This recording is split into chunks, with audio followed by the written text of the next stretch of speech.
इनकी problematic nature है, problem others में नहीं है, प्रॉब्लमैटिक नेचर मिस चिपिका मैडम का है। तो चिपिका मैडम को इंडस्ट्री में जो ब्रेक मिला था वो ब्रेक रौनक सैमसन के भाई आलोक सैमसन की पहचान की वजह से मिला था। शादी के लिए इन्होंने अपना धर्म कन्वर्ट कर लिया था और ये फैजा बन गई थी, तो उस नाम को ये आगे लेके क्यों नहीं गई।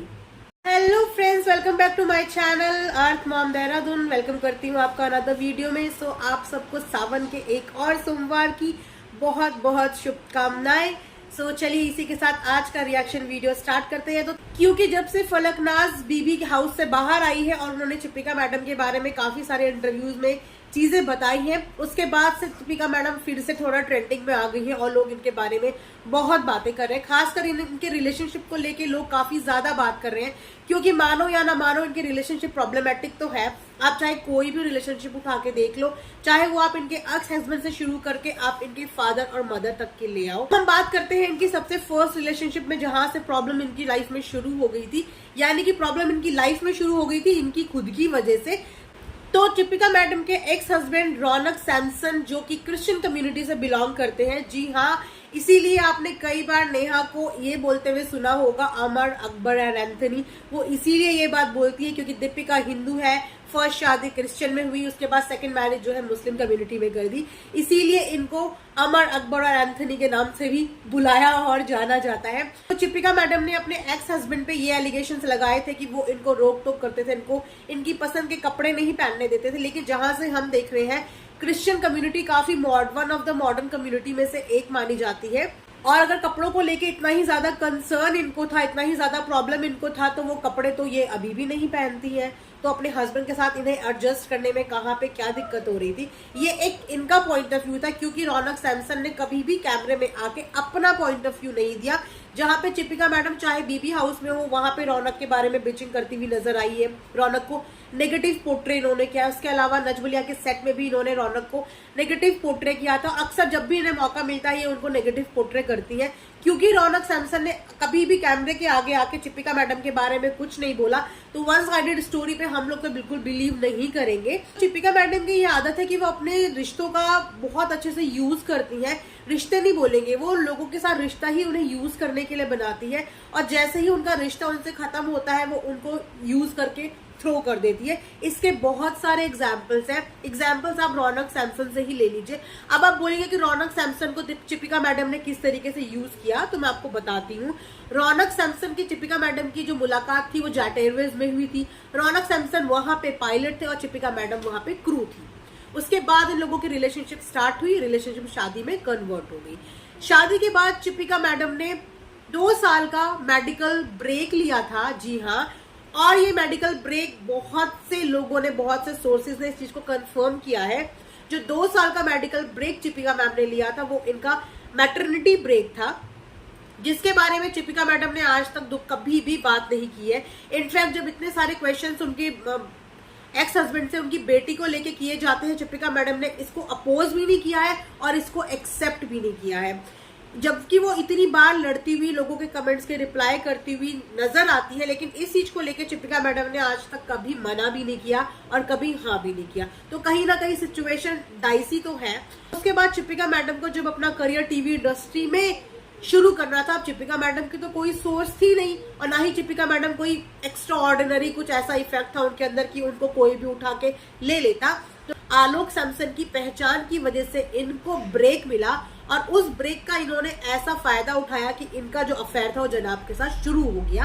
तो कहीं ना कहीं लोगों का यही कहना है, सोर्सेस का, कि इनकी पहली शादी टूटने का रीजन इनके जनाब के साथ अफेयर था, जिसकी वजह से इनकी शादी टूटी। तो ये मेन मुद्दा बताया जाता है। उसके बाद इन मैडम की रिलेशनशिप इनकी बहन से टूटी, क्योंकि इन्होंने पहली शादी भी अपनी खुद की मर्जी से की थी, लव मैरिज की थी, और एक अलग कम्युनिटी में की थी। हिंदू होते हुए इन्होंने क्रिश्चियन कम्युनिटी में मैरिज की थी, जिसकी वजह से थोड़ी बहुत कॉम्प्लिकेशंस, फैमिली के बीच में इश्यूज तो डेवलप हुए थे। लेकिन फिर धीरे धीरे एक फैमिली है, मान जाती है, तो फैमिली ने धीरे धीरे एक्सेप्ट कर लिया। उसके बाद जब इनका डाइवोर्स हो गया, डाइवोर्स होने के बाद ये लिव इन रिलेशनशिप में जनाब के साथ रहने लगी, तो घर वालों ने फोर्स किया कि भाई जब तुम लिव इन रिलेशनशिप में रह ही रहे हो और ऑलमोस्ट धीरे धीरे सबको पता ही है, तो उससे बेटर है कि तुम लोग शादी कर लो। तो वो जब शादी करने की बात आई तो चिपिका मैडम के पास रिश्तों के नाम पे कोई था ही नहीं। अब रिश्तों के नाम पे क्यों नहीं कोई था, क्योंकि जब इन्होंने क्रिश्चियन कम्युनिटी में शादी की थी तभी से फैमिली में थोड़ी सी प्रॉब्लम क्रिएट होनी शुरू हो गई थी, लेकिन इन्होंने फिर भी एक्सेप्ट कर लिया था। लेकिन उसके बाद इन्होंने जब मुस्लिम कम्युनिटी में एंटर कर लिया और अपना रिलीजन वगैरह चेंज करने की ठान ली, तो उसके बाद इनकी बहन ने और इनकी बहन के हस्बैंड ने इनसे डिस्टेंस मेंटेन कर लिया। तो उसके बाद इनकी लाइफ में आती है इनके ससुराल सिमर का सेट से ही इनकी को एक्ट्रेसेस जो इनके साथ फेलो एक्ट्रेसेस, तो उनका इन्होंने इस तरीके से यूज किया कि अपनी शादी में अपनी बहनें बना बना के, फ्रेंड बना बना के पूरी शादी का काम करवाया। लोगों को ये दिखाया कि भाई देखो इंडस्ट्री में मेरे भी फ्रेंड्स हैं, मेरे भी रिलेटिव है, क्योंकि इनकी साइड से आने वाला तो कोई था नहीं। तो इन्होंने बखूबी फलकनाज का और एक और इनके साथ थी उनका यूज करा। फलकनाज इनके हर रस्म में, हर रिचुअल्स में बढ़ चढ़ के हिस्सा लेती हुई नजर आई। तो वहां पे इन्होंने लास्ट में आके फलकनाज को भी डिच कर दिया, तो यूज किया, उसके बाद थ्रो कर दिया। मुस्लिम भाई बहनों से पूछना चाहूंगी कि जब कोई इंसान अपना धर्म चेंज करता है या अपना धर्म कन्वर्ट करके इस्लाम धर्म में आता है, तो क्या उसको इस्लाम धर्म की सारी चीजों को अपनाना नहीं चाहिए?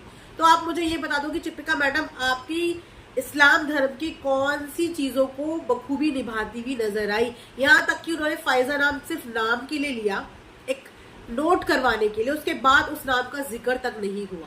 उसके बाद जब इसके व्लॉग धीरे धीरे थोड़ा सा डाउनफॉल में जाने लगे तो इन्होंने अपने पापा की एंट्री अपने व्लॉग में दिखाई। पापा की एंट्री बखूबी दिखाई, उनका फुल तरीके से यूज किया, उनके घर जाना, उनको घर लेके आना, अपने सास के आगे, अपनी अम्मी के आगे अपने पापा को बार बार भेजना। जिस तरीके से ये अपनी सास को पैम्पर करती है, उसी तरीके से इन्होंने अपने पापा को भी अपनी सास और अपने ससुराल को पैम्परिंग में लगा दिया। गिफ्ट लेके उसके पापा लेके आ रहे हैं, ये कर रहे हैं, वो कर रहे हैं। जब पापा ये सब चीजों से ना उब गए कि यार बार बार कैमरे के लिए यूज, बार बार बंदा उब ही जाता है। और उसके बाद इनकी सिस्टर की भी आना हो गया लंदन से, तो सिस्टर के साथ उसके पापा ने कुछ फोटोज वगैरह शेयर कर दी, तो वहां से भी मैडम के ईगो में थोड़ी सी बात आ गई। उसके बाद पापा बहन से मिलने के लिए बहन के साथ ही चल दिए लंदन, तो उसके बाद इनको और आग लग गई। लेकिन पापा का रोल भी वहां पे इन्होंने खत्म कर दिया। लेकिन जब ऑडियंस पापा के ऊपर क्वेश्चंस उठाने लगी, जब से इनका बेबी डिलीवर हुआ है तब से इनके पापा ने काफी ज्यादा हाईलाइट पकड़ ली है।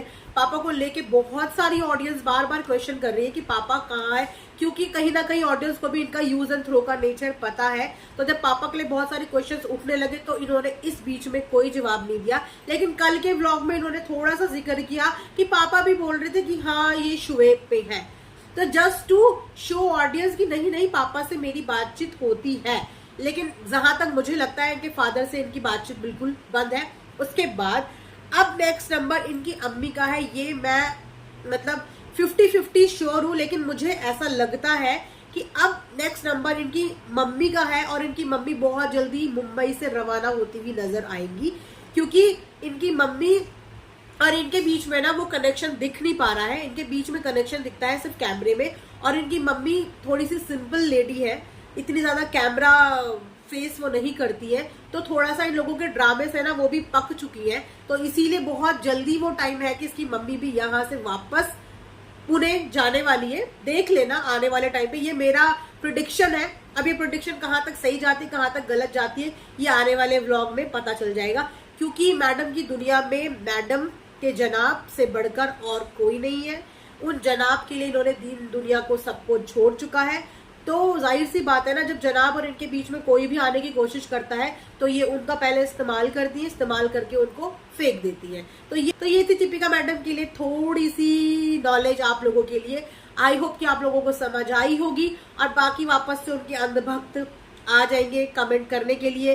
तो आप लोगों के कमेंट से ट्रस्ट मी मुझे कोई फर्क नहीं पड़ता, मैं अपना पॉइंट ऑफ व्यू देने के लिए फ्री हूँ। तो आप भी अपना कमेंट करने के लिए फ्री है, आप कमेंट करिए, मैं अपना पॉइंट ऑफ व्यू देती रहूंगी as per my own choice. सो मिलते हैं नेक्स्ट वीडियो में, तब तक अपना ध्यान रखिए, दुआओं में याद रखिए, बाय, टेक केयर।